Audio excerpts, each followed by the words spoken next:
When my kids were young, they would sometimes catch me sitting on the couch watching TV, and inevitably they would, of course, climb up on the couch and snuggle in and all that kind of stuff. And occasionally I would catch them pressing their heads against my chest, listening for my heartbeat. Have you ever done that? It's such a cool thing. Like, it's a very cool sound. It's a cool feeling if you happen to be close enough to someone to hear their heartbeat inside of their chest. Now, the good news is while my kids have grown up, my youngest, Esther, is just at that height still. Her lot in life is about that high, and so when I come into the kitchen, I will sometimes call her in for a daddy hug, and she still buries her head in my chest, and I think it's so that she can hear my heartbeat. At least I like to think that's why she's doing it. This week I was reading A.J. Swoboda's book, Sabbath Resistance. And I read the story of a physician who described all of the times he has listened for and gotten to hear a person's heart. As you can imagine, kids' hearts and adult hearts, athletic hearts and asthmatic hearts. And then he told this story. He said, last week my son, who was also a pediatrician, came home for dinner, and he came in the door, and you could see the look on his face, and he saw me sitting on the couch, and he said, so I put out my arm, and he sat down next to me, and he kind of sunk into, the embrace of his dad, and in that moment, he was no longer just an overstretched pediatrician, but he was again a son. And before long, no doubt, he fell asleep there, probably to the sound of his father's heart. In John chapter 13, there's a story of the Last Supper. If you know that story, you know that took place as Jesus was predicting his own betrayal and ultimately his death. But at one point in that story, it records that the disciple that Jesus dearly loved was at the right of him at the table and was leaning his head on Jesus. Yeah, have you ever read that? I think what's remarkable about that story is that it isn't just how vulnerable that moment was or how uncomfortable it makes some of us dudes feel, who are maybe not used to being that close to other dudes, maybe not even our own fathers. I think what's remarkable about that story is that the disciple who they're talking about there is John. Yeah, it's John. John, if you don't know, was a hard-working, blue-collar commercial fisherman. Not just that, he's actually one of the small group that Jesus called the Sons of Thunder. Do you remember that? Yeah, it's an Aramaic term, Boanerges, which means sons of thunder or sons of rage. Yeah, you got to know there's a story there, right? How do you go from being known for being all business and battle and bravado, for all the storm clouds and pent-up energy that occasionally break out if somebody happens to, cut you off in traffic or get in the way of where you're going? I don't know if you remember that story where Jesus and his disciples were coming up to a town and they didn't welcome him right. So they're like, do you want us to call down fire on this town, God? They were about to torch a whole town. Yeah, same guy, the Sons of Thunder. How do you go from all that to someone close enough to hear the heartbeat of Jesus? I know some of you know because you've experienced some of those kinds of changes in your own lives, in your own selves, and maybe for others of you, you're still too close to the battle for that. Maybe even too busy for that. If you're a guest with us here today, so good, let me say again, having you with us today. If you don't know me, my name is Daryl. I am one of the pastors here at Pathway Community Church. If you missed last week, we're in week 2 of a series for the new year. Do you remember? It's called Simple. Do you remember that from last week? You have to breathe first. It's called Simple.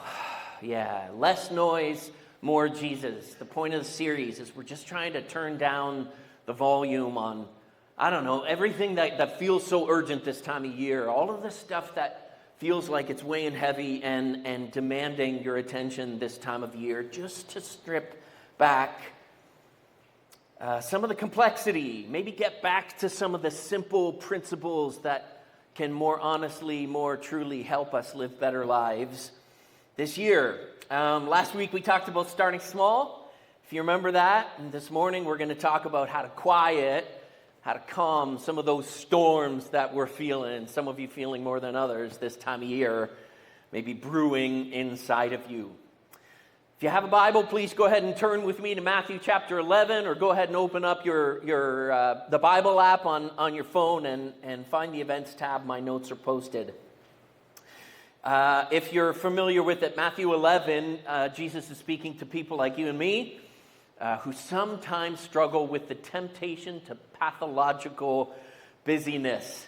So let's do this. Let's imagine ourselves in the room or on the hillside, as it were, with Jesus when he spoke to these things, okay? And so what I want you to do is I want you to raise your hand when Jesus starts talking to you. Is that fair? Did you get the instructions?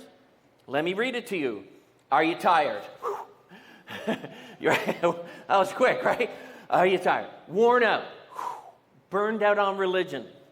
Maybe some of you. Like, this is it. Maybe not all of you, but for a lot of us, this is it. So what does Jesus prescribe? What's the answer to these things? You got it here. He says, come to me. Come to me. Get away with me, and you'll recover your life. I'll show you how to take a real rest. Walk with me, and work with me, and watch how I do it, and learn the unforced rhythms of grace. Of course, it's Jesus, and it's almost like Jesus knows, right? He sees the doubt or the skepticism in some of your eyes, because remember, we're still on the hillside. We're with Jesus as he's reading this. And so he continues. He says, I won't lay anything heavy or ill-fitting on you. And so your suspicion starts to calm a little bit. He says, keep company with me, and you'll learn to live freely and lightly. And maybe you're still not sure if you can believe Jesus, but there's something about those words, right? Freely and lightly. And you're like, okay, because that's what I need. That's what I need. Friends, what Jesus is offering you is something so much better than a weekend away or a vacation. And besides, you guys know that you can't repair in a weekend or even in a week something that you've been tearing down for the majority of your life. Jesus offers us a whole new way to live. Sociologist Harmut Rosa calls it social acceleration. Yeah, social acceleration. And it's kind of a math formula in the social sciences as close as social scientists get to math. It says the more change, the more options, and the more demands you add per unit of time, the more the tension rides. Yeah, that's the math I get. He says the more of those things you add, the more change, option, demands you add per unit of time, the more likely it is that your life will grind into what he calls frenetic standstill. I love that term, frenetic standstill, where you're constantly speeding up, where you're adding more and more stuff to your already overwhelmed lives, and the warning lights are flashing, but they've been flashing so long you barely see them anymore, and you kind of have this sense that there's probably a crash coming. You just think, maybe I can put it off for a few more days or a few more weeks. Of course, he links social acceleration to things like burnout, which he calls, I thought was interesting, a late modern issue. He says in the old days, burnout wasn't really a thing like it is now. Some of the political tumult that you see in your news feeds, he says as well, that's social acceleration leading to that kind of stuff. And of course, he says environmental strain. Yeah, all of that from this human propensity towards social acceleration. So what he proposes as the answer is resonance. Yeah, that's kind of cool. Resonance. Friends, if you just slow down a little bit, you might experience resonance. So obviously, scientists have studied this. Apparently, the more often someone reported having not enough time, the more likely they experience symptoms of depression and anxiety and stress. Yeah, like there's any surprise there. Sociologists are studying it. Theologians are writing about it. Apparently now doctors are actually diagnosing it. Hurry disease. Maybe that's not the technical term. Or the term we used before, pathological busyness, pathological busyness. I was curious about that term, and so I looked it up because I know busyness can be uncomfortable. That's easy to get. But when does busyness become pathological? Like big words, Daryl. When does busyness become pathological? How about when your husband notices or your wife notices, that you are increasingly, persistently frustrated, a little bit more resentful, that you get angry over minor issues? That might be a sign. When you feel overwhelmed by what used to be just routine tasks, you find your attention is more scattered. Your memory is like, who knows where that went? You're forgetting things. What about the inability to focus deeply? Maybe then. What about when it affects your sleep? Anybody wake up early this morning? Earlier than they wanted to? Just me. What about when it moves from, I like this one, when it moves from occasionally or seasonally full to chronically driven? Yeah, some of you didn't put that together. It's things will get better after Christmas, right? Things should get better after Christmas. Just if I get just past this week, things will kind of calm down a little bit. How about this? This one's bonus. When the thought of slowing down feels threatening or impossible, maybe that's a sign your nervous system has normalized chaos. Yeah. Now, some of you moms are looking at me already with the stink eye. Listen, your busyness started innocently enough. You were absolutely just trying to serve your values, steward your calling, and support your family. I get it. It's just, if we're honest, all that's kind of grown into something that may actually kill you someday. Wouldn't that be a relief? No, it wouldn't, okay? That's not...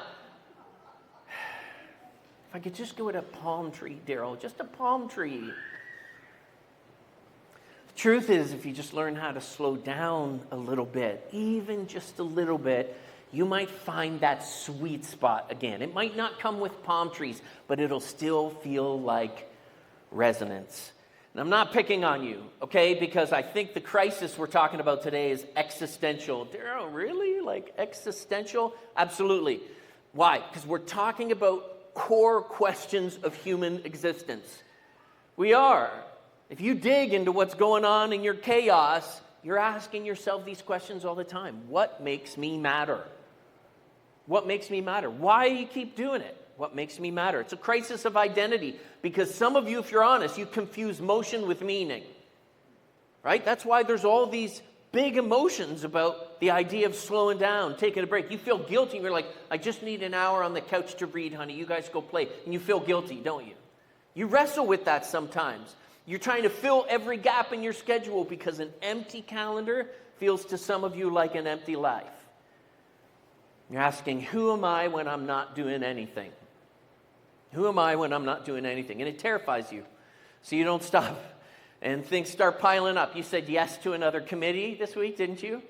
Right? Or you took on another project. Someone called you and said, can you just help? We need a volunteer in Girl Guides or whatever. We're just doing a $1 million fundraiser with the PTA. Can you just help us out a little bit?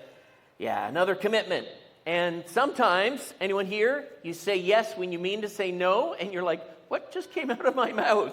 I was sure I was going to say no, but instead I said yes, because you fear that saying no will make you somehow dispensable. Yeah, maybe. And that weight crushes you eventually. Your sense of worth, your sense of value has become transactional. No, it hasn't, Daryl. Yeah, well, what if you only feel like you matter when you're useful? And you wonder if you're only loved when you're productive? Meaning if you ever stopped doing all of the things people are used to you doing, that all of that love, all of those relationships would go away. At least that's what the voice in your head tells you, right? It's also a crisis of presence. You know this. You're losing the ability to be fully present anywhere. It means you're still physically occupying space, some of us more than others, but your attention is scattered, right, in 100 different directions.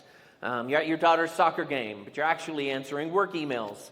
You're in a meeting, but you're thinking about dinner. You're at dinner, and what are you doing? Replaying the meeting that happened that afternoon. And all of this, you probably felt this way before, causes fragmentation.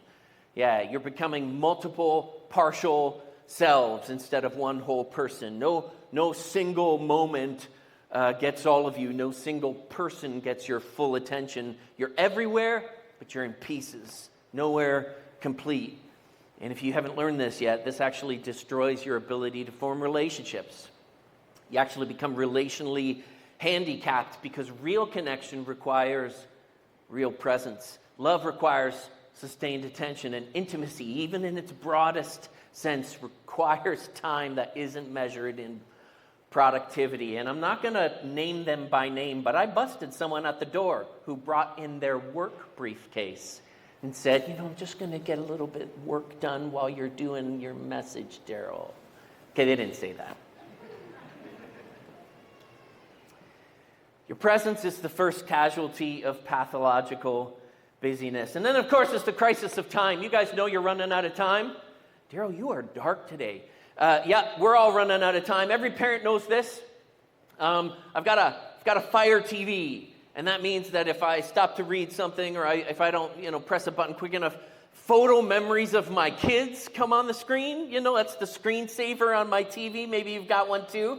I am telling you, like in a blink of an eye, like they're still lovable, but they're not cute like that. Like the cute is totally gone.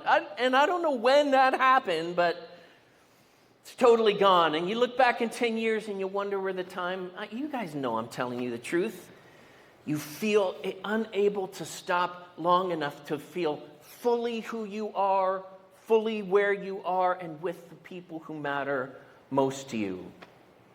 And theologians call this flight from God. Yeah, it's our all-encompassing propensity to avoid the things that make us human, the things that actually give us meaning, that we were created to be about with our lives. Theologians, flight from God. Psychologists call it avoidance behavior. Yeah, not me. Avoidance behavior. And you just call it, keeping busy. Yeah, keeping busy. You? Yeah, keeping busy. Yeah, that's all of us. All that noise, though, drowns out the still small voice, doesn't it? Like pathological busyness actually cuts you off from God. And it's not because God is absent. He's not. It's because you're not present. A.W. Tozer said that the one who would know him must give him time. I love that quote. It's a hard quote for me to hear sometimes.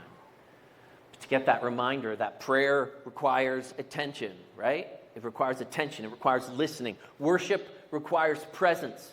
It's not just that you hear the sound in the background, but you give yourself permission to pause and listen to the words and maybe raise your hand in the air and say, yeah, he is my very present help in time of need. Right? To remind yourself, that's what happens. It requires presence. Hearing God's voice requires silence.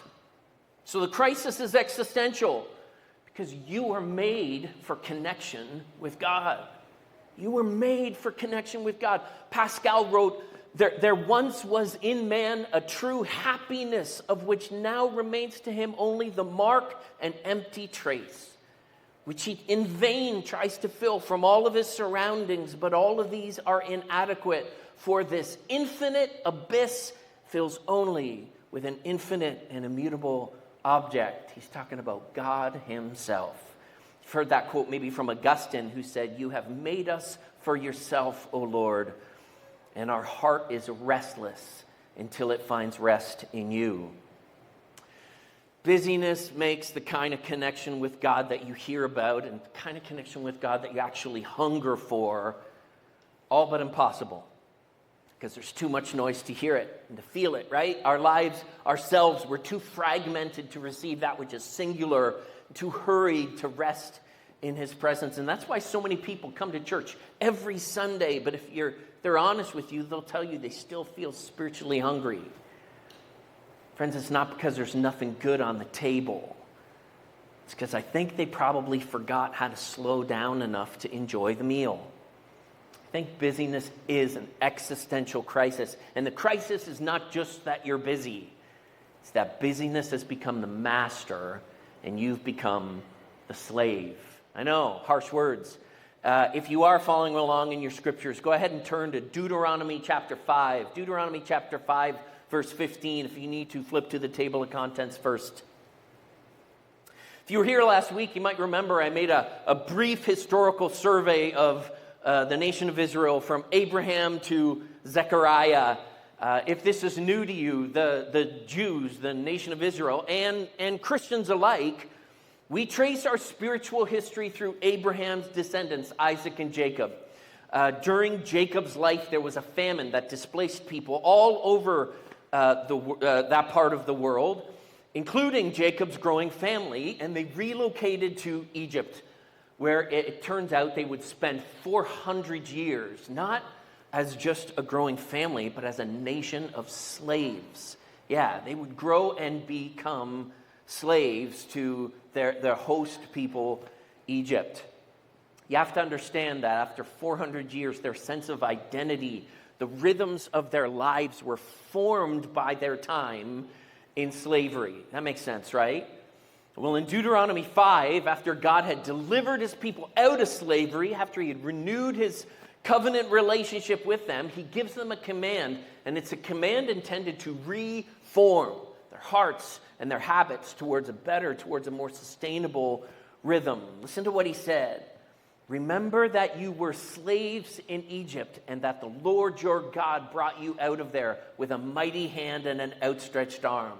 Therefore, the Lord your God has commanded you to observe the Sabbath. Did you catch that? Like, why did God command his people to practice the Sabbath? You see, the Sabbath isn't just a cosmic rhythm practiced by God in Genesis. Remember, at creation, it's not just that. According to Walter Brueggemann, Sabbath is an act of political resistance. Because Egypt isn't just a place in this context. It actually represents a system where work never stops.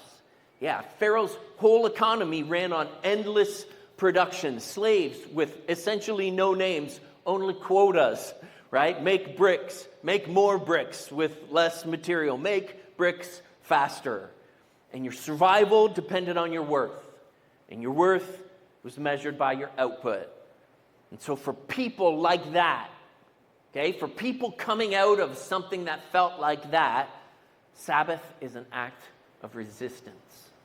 Yeah, Sabbath, actually rest, is an act of empowerment. God brings Israel out and immediately establishes Sabbath. 1 day in 7, that's what Sabbath is. 1 day in 7 where you stop. You got to stop. Not as a reward for achievement or productivity. That's not how it works. It's not so that you can be more efficient next week, even though I'm sure that's true. Remember, you're not a slave anymore. In fact, that's what the whole point of Sabbath is, to remember. You're not a slave anymore. That's why Walter Brueggemann argues that Sabbath is resistance, that people need sustained defiance against Pharaoh's system. We got to remind ourselves that that's not what life is all about. Work is important, and work can be satisfying. Work can also be horrible and soul-sucking. Not me, not my work, but maybe you're in a place, right? You've been there. That's not what it's supposed to be about. And so, I think I would say that work without Sabbath is a little too much like slavery than it should be. Life without Sabbath is a little more suffocating than I think life is intended to be.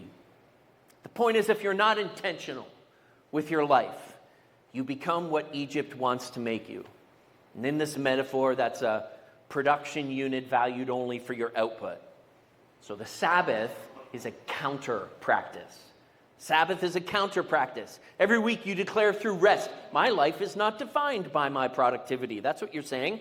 My worth is not measured by what I produce. I trust God will provide what I don't earn on that day when I'm resting for the health of my family, for the health of my life. And this confounds economies built on anxiety. Like, it actually stresses people out. Pharaoh needs slaves, anxious about quota. The modern rat race tries to keep you anxious about falling behind or missing out or not doing enough to get your annual performance review KPIs where they should be, acronym, business talk, nonsense. So you slow down. You start putting boundaries around your work life. And at the start, it's actually really disruptive. Some of you need to hear this. Eventually, you will find out that you're still loved. It's amazing that that fear becomes, that fear actually enters your mind when you're like, just trying to slow down from work. But what if they don't love me enough? You're going to find out you're still loved. You stop driving yourself to achieve and you find out you still matter. You stop hiding your limits and performing like it's a circus. You find out that God actually still loves you. God will never stop caring for your needs. There will be times that feel lean. For sure, it happens to all of us. But God won't stop caring for your needs. That's why Brueggemann calls this subversive cultural practice. I love that. Subversive cultural practice. Why do I love that? Friends, because the Jesus way is filled with subversive cultural practices. What do I mean by that? Enemy love. That makes no sense to the culture around you. One of my earliest stories of being a Christian, true story, I was actually being threatened with death. It was in high school. A guy was, like before the days of school shooters where they locked the school down, you were just terrified yourself. There was a kid who was going to bring a gun to school and chase nice Daryl Buckle. I'm kind, Daryl Buckle. This is one of my earliest memories of reading the Gospels and saying, bless those who pray for those who hate. God, this makes no sense to me. But God bless, and I'd name him by name. So I started that prayer as a prayer. All right, God, I think you're nuts, but God bless so-and-so. Someday I'll tell you the end of that story. But Daryl Buckle's still alive, and he's still here, and it's so strange. It's counterproductive. What about forgiveness? Some of you are like, I couldn't forgive that. Radical forgiveness is a subversive cultural practice. What about hospitality? We actually love people who aren't like you, strangers. What about loving those who others have others? What about the practice of table fellowship? We actually sit down and eat meals with people who, live across the street, or even worse, who live across the aisle from you. The aisle? You have to eat with those people? What about Sabbath? What about other rhythms of rest that have become so surprising to our culture that's always hustle and grind? Where you just decide to go slow when the world's telling you to go faster and faster. You decide to pause when the temptation is always to hurry hard. What's the point? What's the big idea? Here's what I think. It's in your notes. What we need is not simply to slow down. We need to learn how to go slow as a spiritual rhythm for a healthy life. You guys know that there are metaphorical school zones in your life where if you don't intentionally slow down, you're going to learn the hard way. It's just a metaphor, people, but you know what I mean by that. 6 weeks later, you're going to get a ticket in the mail after the fact, after it's too late to do anything about it. Not that that's ever happened to me, or at least that's not happened too often to me. James chapter 1, verse 19 says, my dear brothers and sisters, y'all take note. Okay, I admit that's a little bit of the Daryl Buckle translation of that. Y'all take note. Everyone should be quick to listen, slow to speak, and slow to become angry. Yeah, it's just this. There are parts of your life where you should always go slow. There are parts of your life you should always go slow. School zones, snowstorms, making important decisions. You should go slow. The more important it is, the more you should be careful to discern, to measure, to approach cautiously. What about big purchases? Yeah, go slow. What about time with your kids? Go slow. Time with your aging parents. You can't rush that. What about working through grief? What about starting a fight with a redhead? It's free, okay? That one's totally free. Luana and I are doing just fine, even though she's not here to defend herself. All right, just so you guys know. It's like James said, there might be a lot of things in life where the trick is getting the pacing strategy right. That's the point. Quick to listen, but slow to speak. right? Quick to forgive, maybe slow to take offense. And the quest to get this right has influenced many monastic orders throughout the history of Christianity. The practice of being intentional about how to structure time in order to foster personal or spiritual growth. Have you heard of the rule of Saint Benedict? Maybe? Yeah, that's a famous one, the rule of Saint Benedict. It's from the 6th century, and it was designed to provide a moderate path, like nothing extreme or impossible to live out. But in the prologue, Benedict says he hopes to order nothing that is harsh or rigorous. Kind of sounds like Jesus' words, doesn't it? Nothing harsh or rigorous. He was deliberately measured in his approach to whole life formation. And near the end, he actually calls it a little rule for beginners. I know maybe monastics don't think of the rule of St. Benedict, right? Which is pretty famous as just a little rule for beginners. But he wasn't trying to do anything crazy. He says, life, it's not that complicated. In fact, it's pretty simple. And so the Benedictine motto, ora et labora, pray and work. Oh, is that it? That's all it takes, is that work isn't everything. You can pray and work. And it was intended to create a balanced rhythm of life, preventing any single activity or single area from becoming unhealthy or becoming too heavy a burden to bear. That's the rule of St. Benedict. Now, the rule of St. Buckle adds the motto, ora ludere e labore. And for all you Grinches out there, that just means pray and play and work. The rule of St. Buckle. That's good. Don't write me off. Don't write me off, Grinches. I think people resist slow. You're like, go slow, Daryl. Like, I don't have time for that. I'm a hustle and grinder, Daryl. I'm like an entrepreneur. I got people I have to provide for and boss around at work. I can't go slow, and neither can they. This is important. We're paying for shareholders. We got shareholders, Daryl. What's going on with you? People resist slow. Sometimes because they think it's too somber or solemn. The people don't like Sabbath because they think it's boring or constraining compared with that adrenaline-filled tension of busyness, what they think is somehow more important or maybe more honorable, or for some it's just become enjoyable. The race is that it's like always gaming the day. If that's you, you're actually thinking about Sabbath all wrong. You are. Remember, Jesus called slow rhythms life and freedom. Yeah, that's what Jesus is thinking about. Isaiah called Sabbath a delight. Sabbath itself is a delight. Theologian Wayne Mueller called the Sabbath a period of time consecrated to listen to what is most deeply beautiful and nourishing and true, and that honoring those quiet forces of grace sustain and heal us. We have a small group of people who prays before the service, and I had time to sit with them and pray with them. And what I was praying is that today would be healing for some folks. There's some people maybe here who just need some healing because of the way their life has become out of hand. Dr. Dan Allender describes the Sabbath as a day of delight. I'm going to warn you just to buckle up here, okay? Because I think this definition is going to rock your boat a little bit. He calls it a holy time when we feast and play and dance and have sex and sing and pray and laugh and tell stories and read and paint and watch, and then watch all of creation in all of its fullness. Ha ha ha. Whew.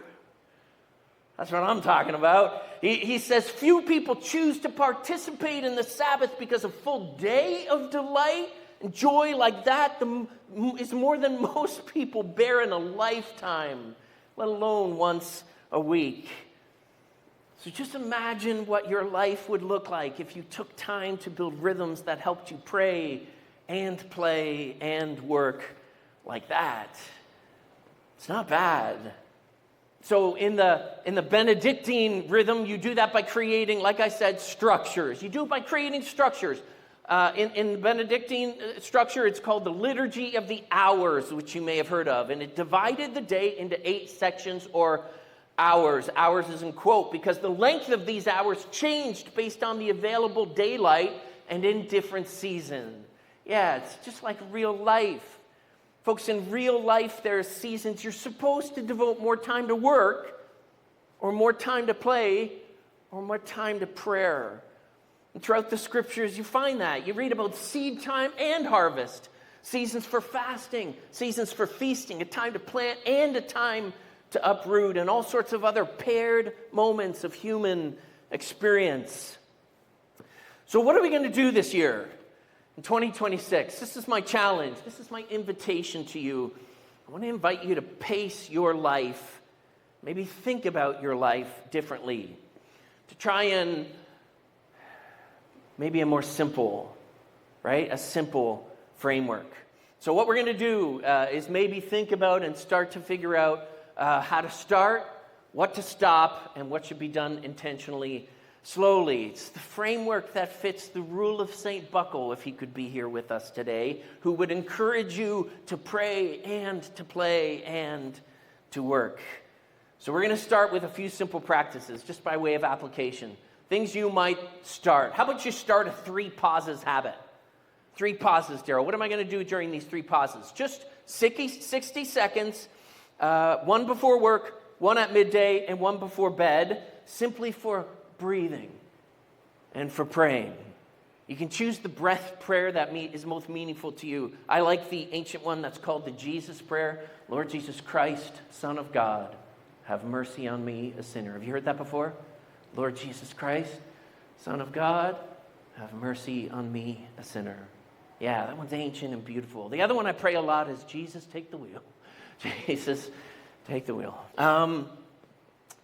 In addition to the 60-second, you could also try protecting a weekly screen-free play date. Do you know you can never be too old for a play date? Yeah, absolutely. How about that? Every week. And the only goal is to have fun together with someone that you care about. You program joy. Some of you need to program joy back into your work week because your joy bucket is getting empty. That's how you're feeling. So that's how you do it. And then every Sunday, this is an encouragement to you, before bed, start a 5-minute review of your rule of life. What does that mean? You actually ask yourself, did my week go as I intended it to go? Yeah, meaning y'all know you made your bed, right? And you've been sleeping in it. So you ask yourself, how's it feel sleeping in the bed I made? Right? In the bed that I've intentionally overscheduled and overworked and whatever. How's that feel? Did my week go as I intended it to go? And if it didn't, just ask yourself, where will I intentionally pray or play or work differently this week? Just that simple review can change how you order your life. It can change how you experience joy and flourishing. And just block that practice, whatever it is, into your calendar. It's such a simple, small structure, but I hope it will help. So that's your start list, and then you might think about a stop list. How about this? Stop letting work enter every room. Wait, Terrell, what? Yeah, I'm saying that. You got to stop taking your phone to the bathroom. Like, I don't know what else room. Like, in my house, there's almost every room where it's work. Like, I can be on my computer at the dinner table. I can be on my computer down in the office, wherever it is. So you got to find a room where work cannot. Just stop that, okay? Stop it. What about this? Stop reflexively phone checking. Oh, no. And if you need somewhere to start with that, just pick a red zone hour where your phone is off, like in a drawer. Tell the people around you, you have my full attention, but only from 5 to 6 on Friday morning. No, that's not what I mean. But you got to do something like that. Just stop reflexively phone checking and stop saying yes on the spot. I'm going to teach you some advanced grammar for those of you who miss it. When someone asks you to do something, there's a 4-word response. I'ma, need to, pray about that, get back to you. Yeah, 4-word response, that's good grammar. I'ma, need to pray about that and get back to you. And it just means instead of saying yes all of a sudden, give you a chance to think and discern and to be honest with yourself about whether you want to or have time to do what you're being asked to do. Does that make sense? Stop saying yes all the time when you need to say no. And the goal is what? Not to be a jerk. The goal is to create gentle but firm boundaries in your life for 2026. Maybe better than you did in 2025. Yeah, it's amazing when you think about it. Finally, a slow list. Practice intentional deceleration. Slow your words. Practice James 1:19 by being quick to listen and slow to speak. Some of us need to practice active listening. Yeah, where we just like, I don't need to tell that story. I just need to listen to them tell their story. I don't need to answer or fix what they just said. Maybe I could ask questions instead and keep them at the center of the flow. Practice that. Slow your words. That's the advice that I'm taking. Slow your transitions if this is hard for you. Some of you know that you're such a hard, stressful day at work, and you come home, what do? You instantly dump on your wife and kids, or your husband and the kids, and that's hard. So this I liked this idea. It's a work to home examine. An examine is a prayer. It's when you sit in the car for 3 minutes after you've parked it in the driveway. You're like, 3 minutes? What will the neighbors think? Doesn't matter what they think. And you spend 3 minutes and you think, God, thank you for being with me today. And then you name your burdens. God, that guy at work drove me crazy today, God. I don't want to kill that guy, God. I want to find a way to work with that guy. My boss is a bully, God. You know Jesus. You name your burdens, whatever they are, and then you consciously hand them over before you cross the threshold. Why? So that the first thing out of your mouth isn't all this dumping on your spouse. It can be more of the, how are you? Active listening, those good conversations. And of course you can share your burdens with the people who are important. It's just then you don't dump. Does that make sense? Finally, slow your Sunday. Invite people to a 24-hour ceasing experiment. In the scriptures, Sabbathing was sunset to sunset. Okay? So practice that. 24 hours with no productivity allowed. Yeah, only that super fun list I gave you earlier. Let's pray. Jesus, I am looking at you. And I'm replaying those words that you offered in Matthew chapter 11. And then I'm also thinking about my life as I so often try to accelerate through the yellows, God, to see if I can beat the light. And honestly, Jesus, your way is looking pretty good to me right now. So this year, God, I pray that you would help me to learn how to build unforced rhythms of grace. As a way of life, not just as something to practice occasionally. I pray, Jesus, this year that you would teach us how to live more simple and to go slow. In Jesus' name, amen. Amen.